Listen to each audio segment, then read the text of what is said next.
All right, listen, every investor says that follow-up is the key, but if most of you are out here sending weak ass texts and begging for deals, the truth, your follow-up doesn't need work because your message sucks. Today, I'm bringing Paul Do Campo, and he is a former flipper turned elite copywriter, the guy behind the follow-up systems for the real estate gurus, mail shops, and developers flipping 100-unit deals. He's not selling theory. He's built value-driven drip sequences that get actual replies, real appointments, and closed deals. If you want to know how to use that copywriting in that way and not leave six figures on the table, you're in the right place. Let's get into it. Welcome to the Closers Club. Paul, thank you, man, for joining us today. Let's jump right into it. I see so many investors really just burning leads because their follow-up, it sounds like spam or AI. And, they come across as just begging, right? What's the biggest myth that you see around follow-up that's really keeping investors just broke and not doing the number of deals that they want to do?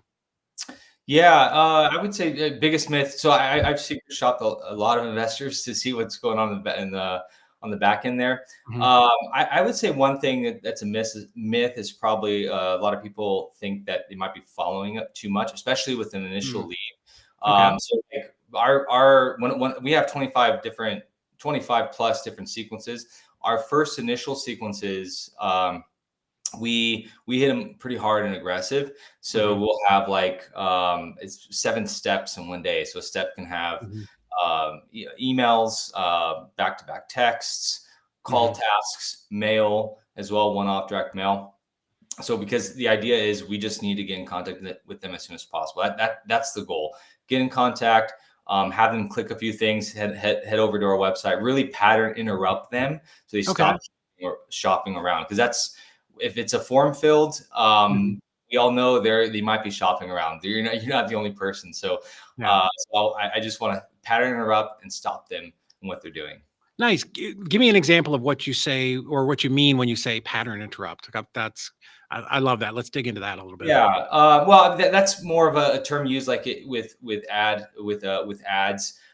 Really have a video or Mhm. picture that really stops them. It's just kind of wows, and not wows them, but it just really stops them from scrolling. I'm using in this context to get them to stop them from looking through their phone, looking through their desktop, through their web browser, and and look at our text, our email, etc. So it might be in the subject line. I have something in the subject line that really stops them. So an example. So we might be sending them back-to-back text messages. One is an intro. Mhm. Another text message might be, "Hey, click on our check out how to sell your house fast" article type of thing, or Mhm. send them over to another article. Anything that really catches their interest to move them along into our pipeline. Yeah. So copywriting is important. Like I don't know that most investors or wholesalers even put any thought into that, right? They just think, "Are you ready to sell your house yet?" They just think that's their follow-up game. Um, but that's not what you guys do or what you help clients with. Well, not necessarily. I mean, that might be. So that's a direct question. So Yeah. hey, are you still that is sales versus marketing, and Mhm. a lot of investors put on their sales hat. Sales and marketing are it's the same coin but different sides. So Mhm. we operate under the same principles, but Mhm. it's just done different ways. So what I see a lot is that direct question over and over again. So when somebody tries to match my aggressiveness by having 2, 3, 4 texts in one day, followed by some emails, it's typically asking for a handout. Hey, are you still interested in selling? Hey, can I get you an offer, et cetera, et cetera. Yeah. Instead, I'm trying to because this has happened. Quick story. This has happened to me as well. I was just shopping for life insurance recently, filled Mhm. out a few forms, and I'm getting bombarded with hey, we want to get you your Mhm. quote, et cetera. So I put that aside. I'm like, I gotta, and move on to other things. There's nothing valuable there for me to look at now. I'm just gonna put it aside. Well, sellers do the same thing. I want to hand them value first. Okay. Value could be, here's 5 rehab items to get the most bang for your buck. Love it. Here's a little bit about us. Trying to build credibility, trying to build the brand, etc. Here's what other sellers are saying about us. Here are some scams going on in the market, things like that. So consumer report type of thing. So I'm trying to front load more reasons for them to engage with us rather than just asking a question. It's okay to ask questions. I might ask questions a different way. I might say, "Hey, did you get our email about some common scams going on in the Mhm. local area?" So I love that. So providing value, we always want to do that. We always want to lead with value. That's what separates us from all the other banana heads that are out there just throwing shit against the wall. But I love what you're doing there, and I've talked about this before. In that value that you're providing, like, hey, here's 5 great things that you can do in your house to, get more money for it, right? And in reality, what we're telling them is, hey, this is why my cash offer is going to be where it's at, or you can go do some of these things, right? exactly, Yeah. yes. So yeah, that's marketing and sales. The big difference. So Mhm. yeah, we have about 25 different sequences, all objection based type of sequences. Mhm. But yeah, that's kind of the gist of how we do it. The difference there. Lots of articles, lots of emails, story Mhm. based emails, things like that. All right. So again, you work with some of the biggest, real estate marketers and mail houses. What is one pattern that you've seen that can like really just instantly boost kind of the response in any campaign? And I guess maybe we could break that down for between texting and email, or do you guys kind of consider those kind of the same or the kind of where they go hand in hand?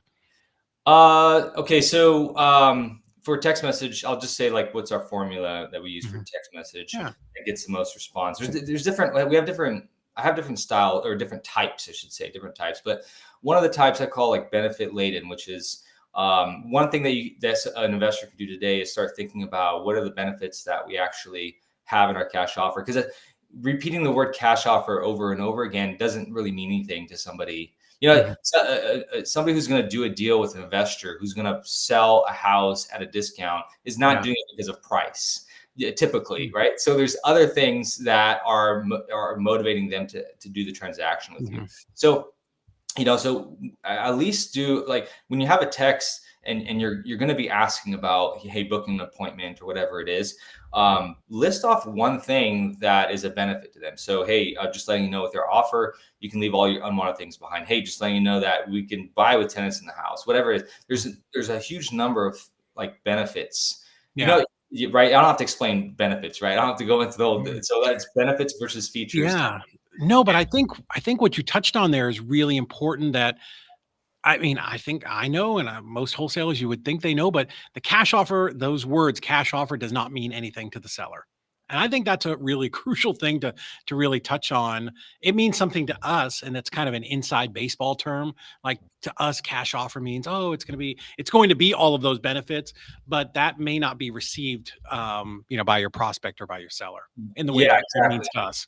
Yeah, exactly, and they don't know what exactly is it the things Mhm.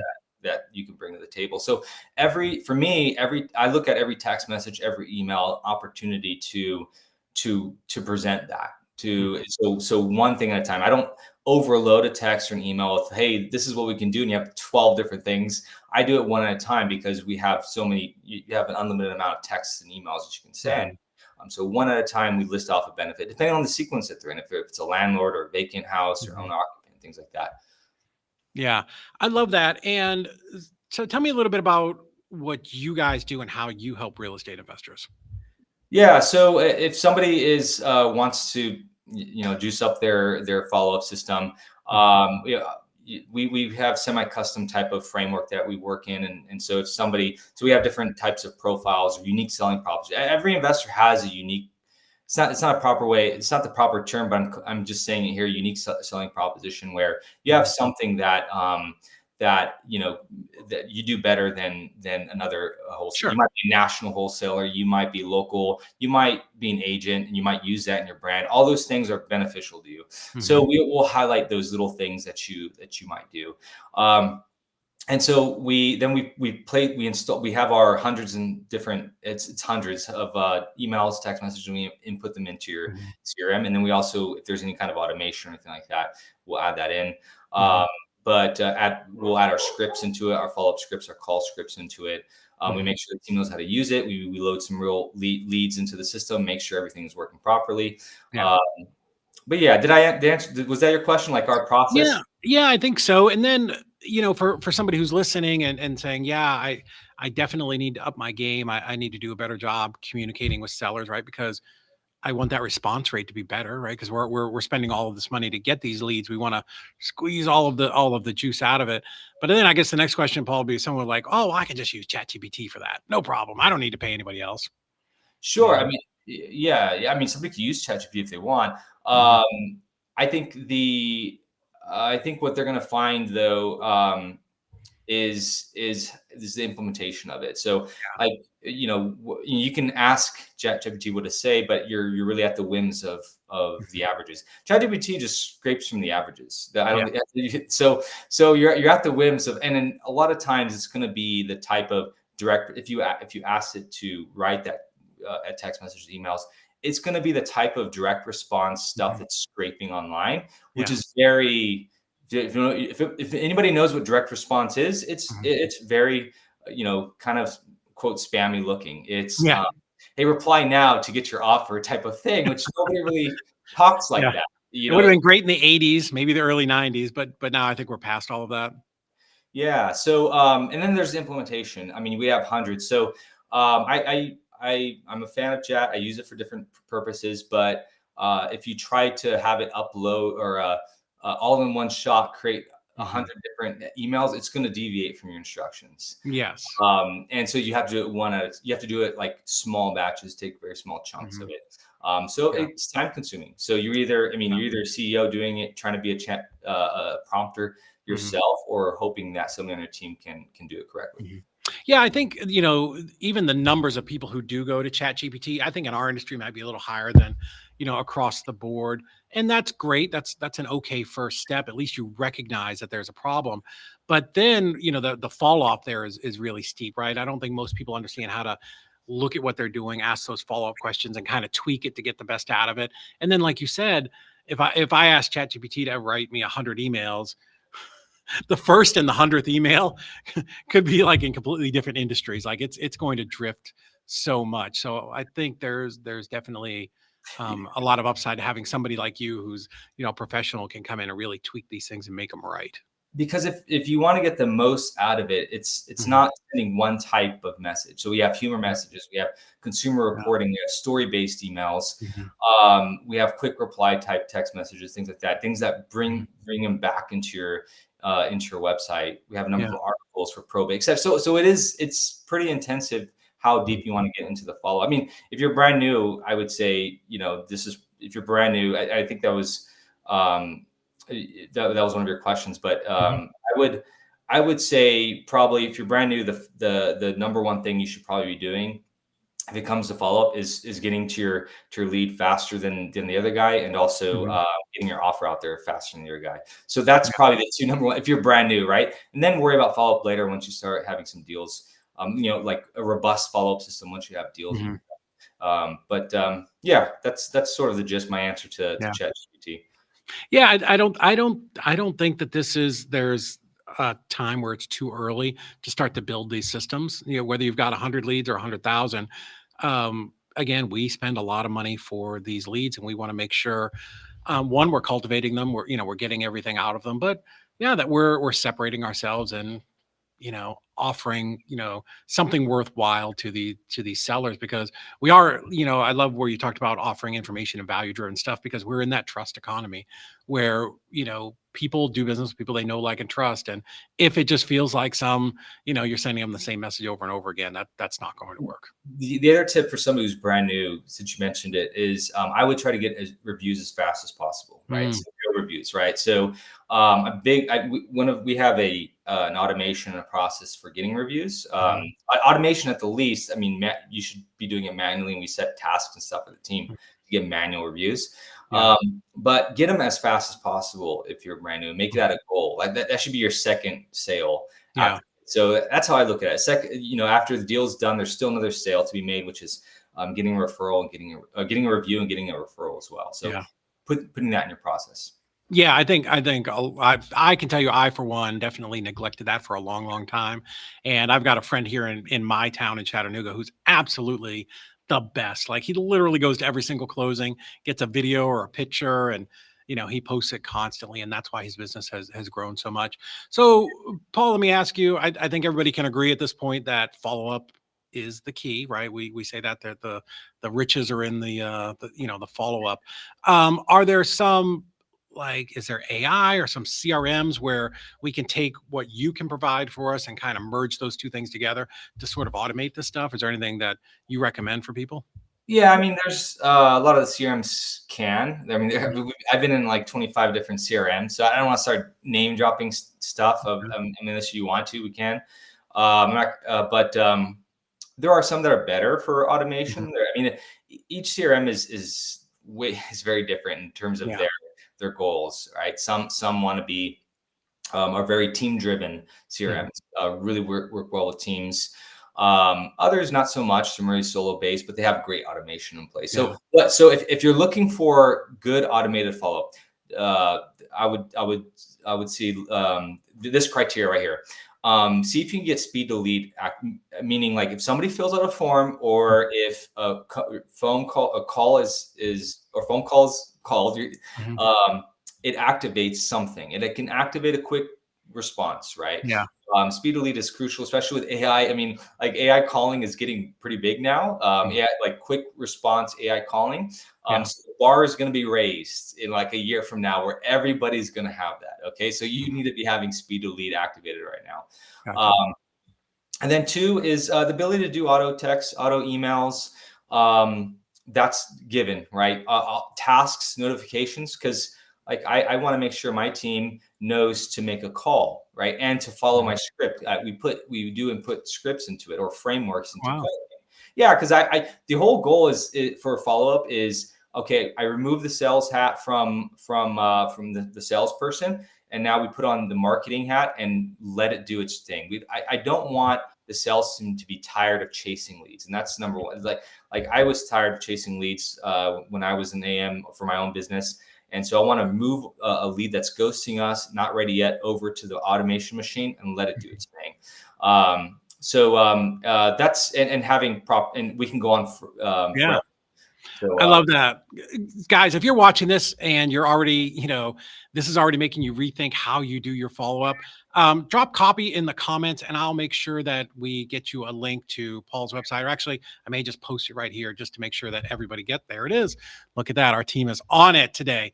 So cool. So I love that, Paul, that you guys can do this for people, because I feel like as a wholesaler, I'm trying to do so many things and juggle so many balls, and I'm trying to scale up, that you guys can come in and help, and that you can implement this into literally pretty much any CRM, or certainly all of the big ones, right? That's something you guys can do to help and get this set up. yeah, absolutely. Yeah, any CRM really. I mean, I think there's only one CRM that was really difficult to work in. We're just like, this has nothing in it for us to do. So yeah.